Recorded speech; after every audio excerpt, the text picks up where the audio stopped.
Morning all of you. हम अपना part 10 महापुरुष स्वामी विवेकानंद जी के बारे में पढ़ेंगे। हमने इसमें यहाँ तक पढ़ लिया था, वो हम आगे पढ़ेंगे। स्वामी विवेकानंद ने गुरुदेव के प्रथम दर्शन का वर्णन इस प्रकार किया है। जो स्वामी विवेकानंद जी हैं, वो जब अपने गुरुदेव से मिले थे तो उन्होंने इस चीज़ का वर्णन किया है। और वर्णन में क्या बोला है? देखने में वे बिल्कुल साधारण आदमी मालूम होते थे। देखने से वो कैसे लगते थे कि वो बिल्कुल साधारण आदमी हैं। उनके रूप में कोई विशेषता ना थी, उनके रूप में कोई विशेषता नहीं दिख रही थी। बोली बहुत सरल और सीधी थी। जो उनकी बोली थी वो बहुत सरल थी, उसको कोई भी आसानी से समझ सके, और सीधी थी।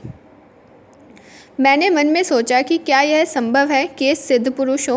तो उन्होंने मन में सोचा कि क्या ये संभव है कि सिद्ध पुरुष हो, यानी कि बहुत ज़्यादा बड़े ज्ञानी हों। देख के लग तो नहीं रहा, ऐसा उन्होंने सोचा। मैं धीरे धीरे उनके पास पहुंचा और उनसे वे प्रश्न पूछे जो मैं अक्सर औरों से पूछा करता था। फिर धीरे धीरे क्या हुआ, वो उनके पास पहुँचे, अपने गुरुदेव के पास, और उनके पास पहुँच के उन्होंने वही प्रश्न पूछा जो अक्सर लोगों से पूछा करते थे। महाराज, क्या आप ईश्वर के अस्तित्व में विश्वास रखते हैं? उन्होंने पूछा कि क्या आपका ईश्वर के अस्तित्व में विश्वास है? क्या आप मानते हैं कि ईश्वर होते हैं? उन्होंने जवाब दिया हाँ। फिर जो उनके गुरुदेव थे उन्होंने जवाब दिया हाँ, मतलब वो ये मानते थे कि ईश्वर का अस्तित्व है इस दुनिया में, यानी ईश्वर होते हैं। मैंने फिर पूछा क्या आप उसका अस्तित्व सिद्ध कर सकते हैं? तो जो स्वामी विवेकानंद जी हैं उन्होंने पूछा कि क्या आप ईश्वर का अस्तित्व सिद्ध कर सकते हैं? तो जवाब मिला हाँ। मैंने पूछा कैसे?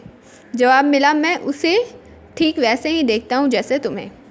तो जब इन्होंने पूछा कि कैसे सिद्ध कर सकते हैं आप भगवान का अस्तित्व, तो उन्होंने क्या बोला कि जैसे मैं तुम्हें देख सकता हूँ वैसे ही मैं भगवान को भी, यानी ईश्वर को भी देख सकता हूँ।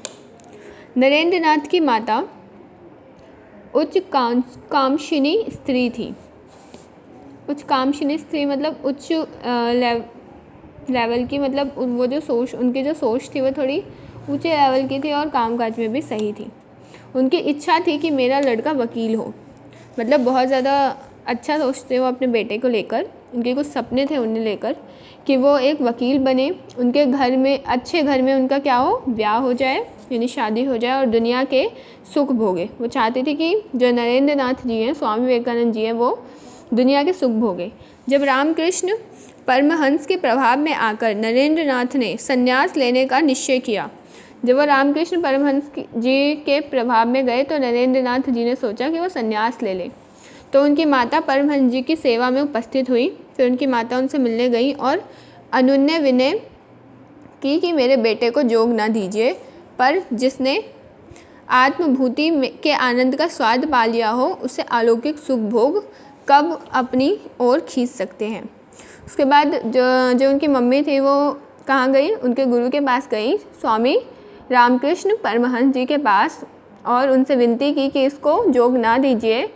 तो पर इसका कोई फ़ायदा नहीं हुआ, क्योंकि जो नरेंद्र नाथ जी थे वो तो पहले ही सोच चुके थे कि उन्हें इसमें जाना है, उन्हें वैराग्य अपनाना है।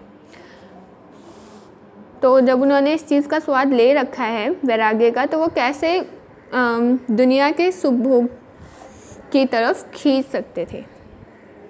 नरेंद्र नाथ की वैराग्य वृत्ति थी अधिकाधिक बढ़ती ही गई।